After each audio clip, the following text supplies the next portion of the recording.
Trazemos em destaque agora informações a respeito do desenvolvimento do estado de Mato Grosso do Sul, passando pela logística, produção de grãos e de carnes de pequenos, médios e grandes produtores. Para falar sobre esse tema, eu recebo em nossos estúdios o secretário do governo, Eduardo Riedel. Obrigado pela participação mais uma vez aqui no Canal do Boi, na Agricultura BR. Seja bem-vindo. Obrigado, Fabiano. Eu que agradeço a presença aqui na Agricultura BR. Sempre uma honra estar aqui com vocês. Obrigado. Vou começar falando sobre um tema que tem agitado bastante o país, porque temos tido algumas soluções melhores em relação à logística. Isso eu falo desde a região norte do país, saída de produtos no Mato Grosso via os portos do Arco Norte, e aqui no Mato Grosso do Sul, boas propostas que estão sendo encaminhadas, principalmente em relação a linhas de ferro, saindo de Maracaju e também indo para São Paulo e outros destinos. Como é que isso tem funcionado, secretário? Fabiano, a gente sempre entendeu a logística como essencial para a competitividade de um setor que é um dos principais para a economia do Mato Grosso do Sul e do Brasil, né, que é o da produção agropecuária, industrialização. E nós sempre perdemos espaço justamente na dificuldade logística. E aqui no Mato Grosso do Sul, nós enxergamos algumas oportunidades e fomos buscar, né, exemplo primeiro, nas hidrovias, nós temos 2 rios, né, nas laterais do estado, leste e oeste, Paraná e Paraguai, e acionamos os portos do Rio Paraguai.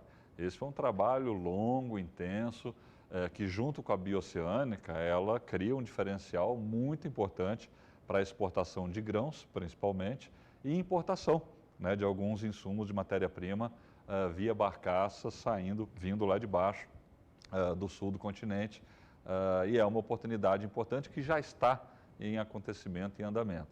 E a outra é a reestruturação dessa malha ferroviária que você mencionou, que ela é fundamental. E esse é um trabalho de muita dedicação do próprio governador, junto ao ministro Tarcísio, porque havia necessidade de reformar a concessão, né, desse trecho que a gente chama da Ferroeste, que vem lá de Bauru, Três Lagoas, Campo Grande, vai até Corumbá. E liga, ontem mesmo nós tivemos uma reunião com o embaixador da Bolívia, liga com a ferrovia que cruza a Bolívia e vai para os portos do Chile, né, ou do Peru, mas no caso a linha mais interessante é para os portos do Chile. E a gente precisa renovar essa concessão, o governo federal fazer isso, e necessitava a renovação do tramo paulista, que foi feito, que é Bauru para baixo, até o porto de Santos, que vai ser aplicado um volume importante de recursos na duplicação daquele trecho. Aí você conecta o Mato Grosso do Sul, né, tanto para o Pacífico quanto para o Atlântico. E outra importante iniciativa que nós estamos fazendo junto com o governo do Paraná é a ferrovia que você mencionou, saindo de Maracaju, indo para Cascavel via Guaíra, passando por Dourados, por Naviraí, toda aquela região do centro-sul do estado, principal região produtora de grãos, e ligando com o porto de Paranaguá. Veja que são eixos logísticos que se formam e que dão extrema competitividade para a nossa produção. E por que Maracaju? Porque Maracaju você tem a conexão com a Malha Oeste, com essa Bauru-Corumbá. Né? Você tem o tramo que sai de Campo Grande, vai até Ponta Porã, passando por Maracaju, e ali você tem um ponto de encontro entre essas duas iniciativas. Então, essa malha Bauru-Corumbá, ela historicamente ela era para transporte, principalmente de minérios. Sim, a partir desse momento, com esse ramal passando por Maracaju, ela ganha podendo chegar até Santos, ganha uma relevância muito maior. Sem dúvida, até porque hoje você tem minérios, você tem combustíveis, né, de vinda das refinarias de São Paulo, você pode trabalhar com fertilizantes, tanto da vinda da Bolívia quanto do Porto de Santos. Então, o importante para a ferrovia é o volume de carga, né? E esse volume de ida e volta de maneira constante é o que viabiliza a possibilidade de ferrovia. O minério de Corumbá é extremamente importante, e aí precisa da modernização, né, dessa ferrovia para ela fazer frente a toda essa necessidade. E é interessante porque o Mato Grosso do Sul tem passado por um crescimento muito grande nas áreas agrícolas e isso tem demandado cada vez mais uma estrutura logística, porque os volumes são muito grandes, tanto de vinda de insumo quanto de exportação de produtos. E nesse sentido, as ferrovias são um instrumento extremamente necessário para a nossa competitividade, para o nosso desenvolvimento. Essas ações, nas duas ferrovias que você citou, secretário, tem envolvimento, no caso do Estado do Paraná, com o governo do Estado do Paraná, em relação à ferrovia Corumbá-Bauru e a sua sequência, Estado de São Paulo e governo federal. Exatamente. Na verdade, a concessão do trecho que atravessa o Mato Grosso do Sul, ela é já feita e precisa de uma renovação para o investimento, porque senão nenhum privado vai colocar esse investimento. E o Ministério da Infraestrutura, o ministro Tarcísio, está diretamente envolvido nesse processo e teve agora a renovação da concessão lá do tramo paulista. E isso viabiliza a nossa aqui. Então a gente vem acompanhando, discutindo isso no TCU, no Ministério, com as empresas envolvidas e interessadas nesse processo. E a partir do momento que definiu a situação em São Paulo, abre-se essa oportunidade, essa janela para avançar aqui. E no caso da Ferroeste, Maracaju, Paraná, Porto de Paranaguá, é com o governo do Paraná, que fez uma concessão da propriedade que eles têm lá no trecho do Paraná, parte é privado, parte é concessão, e já pedimos o EVTEA, o conjunto de todo o trajeto da ferrovia, para poder fazer a concessão integrada dela. Esse é um trabalho que o governo do Estado de Mato Grosso do Sul está fazendo com o governo do governador Ratinho. Muito bem, secretário, uma revolução em termos de logística para o estado do Mato Grosso do Sul. Tem uma ótima localização geográfica, se pensar também no meio do Brasil, mas sempre teve problemas com a questão logística. Secretário, vamos mudar de assunto agora, porque nós vamos falar agora a respeito de culturas ou cadeias produtivas que não são as tradicionais que são trabalhadas no Mato Grosso do Sul, que é muito tradicional na cadeia produtiva da carne bovina, na soja, no milho, que estão aí ligadas. Mato Grosso do Sul tem conseguido desenvolver outras cadeias produtivas, como de suíno, de peixes, frangos e outras culturas que estão sendo trabalhadas no campo, secretário? Isso, Fabiano. Esses dias até eu participei de uma live com o ex-ministro amigo Roberto Rodrigues, deixo aqui um abraço a ele, e ele falou uma coisa que é bem verdade. Ele falou, olha, o Mato Grosso do Sul, ele precisa avançar cada vez mais na agregação de valor, na transformação. E essa é uma diretriz central nossa, por entender que essa modificação da matriz de produção, ela agrega muito em trazer empregos e renda e riquezas para o Estado. E a gente tem feito um trabalho muito forte nesse sentido. E aí a gente tem visto o crescimento e o desenvolvimento da atividade avícola, da atividade de suínos, falando em carnes, de pescados. E como que se fez isso? Vindo as cooperativas do Paraná para cá, trazendo indústrias de processamento, dando incentivos a toda a cadeia produtiva, porque nós temos condição de formação de matéria-prima, de pessoas qualificadas, de clima adequado. Então, é uma questão de encaixar os atores dessa cadeia produtiva para se formar isso de uma maneira robusta, que é o que a gente vem fazendo. E aí, alguns exemplos. Suíno, nós estamos com investimento de multiplicação de matrizes em Rio Verde, um projeto muito grande de expansão da Aurora. Nós temos aqui a cooperativa Alfa, em Sidrolândia, vindo também com um projeto grande, e o FCO é um importante instrumento de crédito para essas iniciativas. Nós temos a duplicação do abatedouro da Seara em Dourados.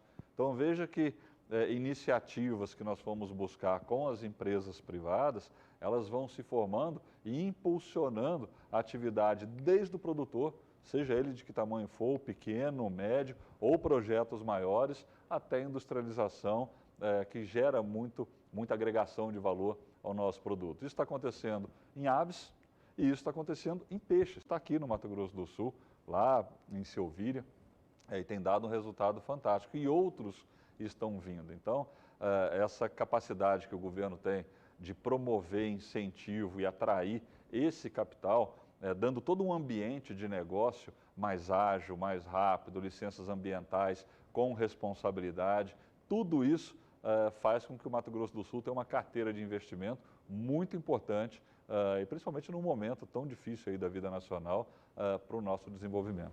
Você falou desse momento difícil para a vida nacional, tem atingido evidentemente a maior parte dos brasileiros e principalmente nas áreas urbanas, secretário. No campo, para produtores rurais, para quem trabalha com a produção rural, direto ou indiretamente, você acredita que esse impacto foi menor? Falando claramente da pandemia e do Covid? Sim. Eu acredito que sim, né? A gente atravessa um momento, e isso é global, não é só no Mato Grosso do Sul ou no Brasil, um momento importante para a agricultura, pela necessidade que as pessoas têm de se alimentar com qualidade e com originação, né? Nós assistimos o que aconteceu na China, nós estamos acompanhando a evolução da Índia, crescimento de renda, volume gigantesco de pessoas sendo inseridas na capacidade de consumo de uma alimentação melhor, e isso requer e forma uma demanda extremamente robusta. E o Brasil é dos poucos países que responde rapidamente a isso. E isso se refletiu no preço das commodities de uma maneira geral. Para falar de soja, de milho, da pecuária de corte, de leite, de alguns dos produtos grandes em relação à produção brasileira e que tem alimentado aí boa parte do mundo. E isso, consequentemente, melhora a capacidade de geração de renda do produtor, dos seus colaboradores, de toda a cadeia produtiva, das empresas que estão envolvidas nesse processo. Não à toa, a participação do agro no PIB brasileiro ela é muito expressiva, na balança comercial nem se fala, porque nós temos um volume de exportação bastante robusto, e na geração de emprego, né? Então, a pandemia ela trouxe uma série de problemas para alguns setores da economia, serviços principalmente, mas o agro ele vive um momento importante e foi menos afetado, né? Todos foram, de certa forma, de uma maneira ou de outra, mas em função dessa conjuntura global de alimentos, o agro foi menos afetado. Secretário, você colocou 2 pontos aqui a respeito do desenvolvimento do agronegócio e também das cadeias produtivas no estado de Mato Grosso do Sul, que vem de impacto ao que eu vou te perguntar agora. Tem uma pesquisa recente publicada pela Embrapa e que trouxe muita preocupação para quem teve acesso, que diz o seguinte, secretário, nos próximos 20 anos, quase a metade, 48,9% de produtores rurais devem deixar a atividade, porque não têm conseguido acompanhar os avanços tecnológicos, aquilo que está sendo trabalhado, e isso ocorre principalmente entre médios e pequenos produtores, ou quem tem médias e pequenas propriedades. É claro que a citação dessas cadeias produtivas sendo desenvolvidas traz uma solução, começa a desenvolver alguma solução para isso. Como pensar, modernizar esses produtores rurais que estão nessa situação, que podem sair do mercado em 20 anos? Fabiano, o que eu vou falar aqui pode até ser um pouco polêmico, né? Mas é um aprendizado que eu tenho e que eu tive, né, estudando e vendo um pouquinho o que aconteceu no mundo inteiro. E eu acho que no Brasil não vai ser diferente. Às vezes a gente tem um senso de preservação de um status quo, ou fala assim, vamos aumentar a participação do número de produtores rurais em termos da população. É inexorável a diminuição da população rural no Brasil e no mundo. Se nós temos 15% da nossa população hoje no campo, ela vai diminuir para daqui a 15, 20 anos sermos 5%. É uma tendência natural do ser humano e da humanidade irem para as cidades.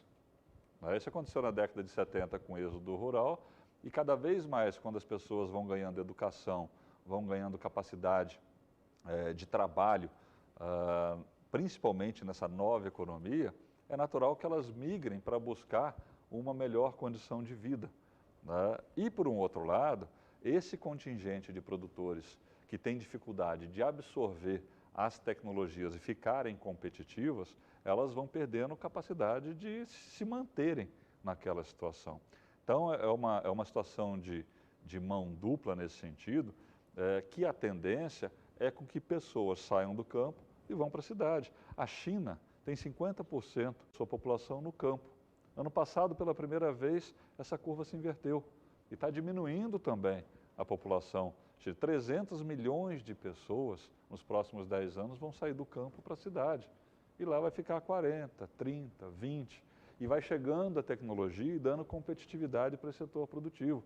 A indústria perde pessoas ou demanda menos pessoas de trabalho para a capacidade tecnológica que chega substituindo pessoas. Novos empregos surgirão. E no agro não é diferente disso.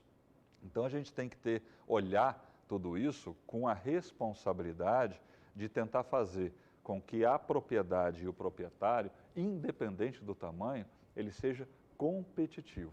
E você faz isso com educação, capacitação e capacidade de crédito. Você não pode achar ruim, às vezes a pessoa foi para a cidade.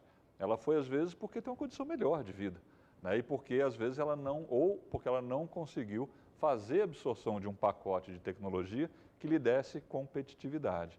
Então, a gente tem que olhar esse cenário e é preocupante quando a pessoa é expulsa, entre aspas, daquela situação, que ela não quer ir, ela é obrigada a sair, ela perdeu a condição que ela tinha, a capacidade que ela tem de produzir. E a Embrapa tem razão quando mostra claramente essa trajetória, porque ela conhece muito bem o arcabouço de tecnologias existentes e que muitas vezes não é adotado o básico. Então nós temos que convergir pesquisa, universidades, extensão rural, todos para aumentar a competitividade do microprodutor ao grande produtor. Não é porque é grande que não vai sair da atividade. Muitos vão sair da atividade. E não é porque é pequeno que vai sair também. Isso depende da capacidade de adoção de tecnologia e de gestão do seu negócio. E vai diminuir. Não sei se essa é boa ou má notícia, mas vai diminuir porque é um processo natural das sociedades que vão evoluindo. E o Brasil está evoluindo. Tá certo, secretário. Agradeço a sua participação aqui no Agricultura BR, no Canal do Boi. Eu que agradeço, Fabiano. Sempre um prazer vir aqui conversar com vocês e me colocar à disposição para a gente bater um papo sempre que possível. Um grande abraço.